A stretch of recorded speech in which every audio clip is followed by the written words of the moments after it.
Well, this is obviously is part of investigation. Like I said, this is just the initial.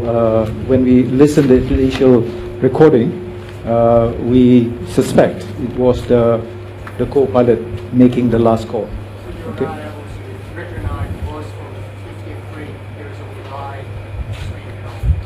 I think we've gone. I think it's with the investigation team, so let them actually investigate that fully. Okay, we proceed to the next question. Mindran, behind you, please. Thank you. Yesterday, I'm from China News Service. Right. Yesterday, you mentioned Malaysia's lack of equipment or technology of deep water researching, and are you going to require more countries to use it, such as the China's Snow Dragon one? Yes, is that useful?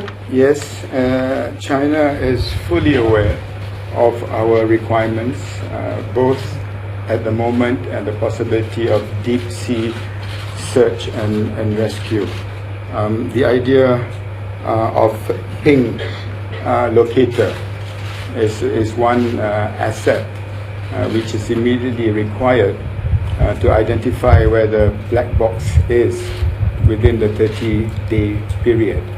But to do that, we need to narrow the areas of search.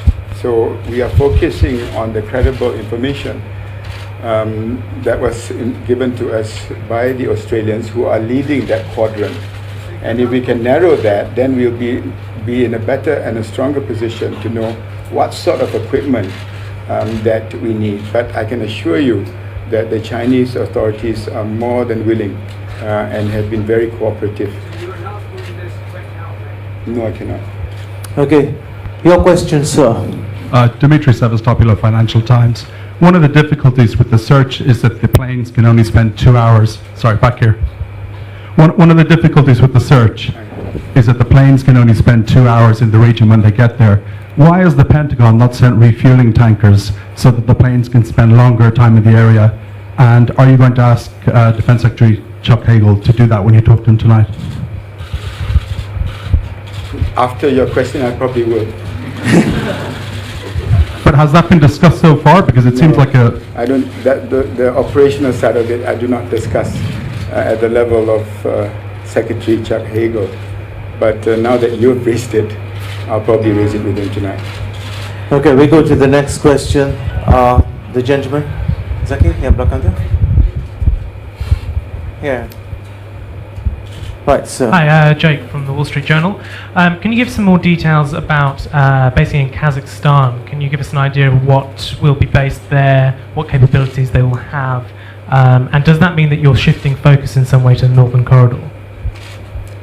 Sorry, I couldn't find you. Kazakhstan, did you say? Kazakhstan. What he's saying is, you talked about Kazakhstan in your statement.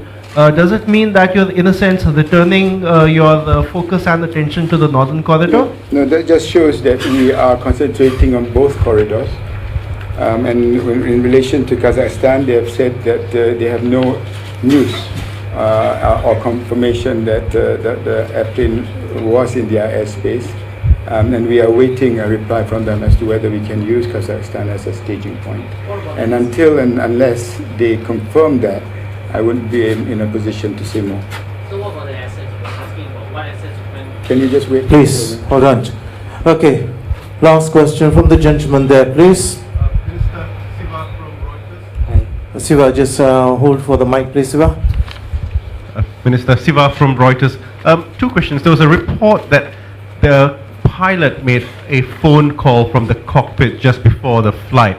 That report came out overnight. Could somebody comment on what that phone call was, if you have any evidence of that, and could you provide some details? The second thing is, you keep talking about wanting to narrow the search corridor, but you clearly have not been able to do that so far. So could you be a bit more specific about some of the challenges that you're facing in narrowing those search corridors? What more can Malaysia do? What more can your partners do to help narrow the search corridor? Well, Thank honestly, the search now has taken a global perspective. I don't think there's any bigger search and rescue operation being done right now. To have the US, the Chinese, the Japanese all working together with all the sophisticated equipment in Malaysia is only just a coordinating country because it would be impossible to have such sophisticated equipment within our armory. But the fact that the support has been overwhelming, that is what I meant. But with the most sophisticated equipment out there in the world, and if we as a global community cannot narrow it, I don't know who else can. So basically now you've got the Poseidon, you've got the P3, satellite images have focused to some areas. That is what I meant by on the operational side, the narrowing of the corridor, especially the southern corridor, as you can see, raises its own challenges, and the depth of the sea, the weather and the waves. If we do not find it within the 30 days, it brings in other issues of how to locate, as the French airline had to take 2 years to find, and that comes into a different realm of search and rescue. The phone call, I think you have to answer. Well, as far as we're concerned, we are passing this information to the investigating authorities, and they will investigate us.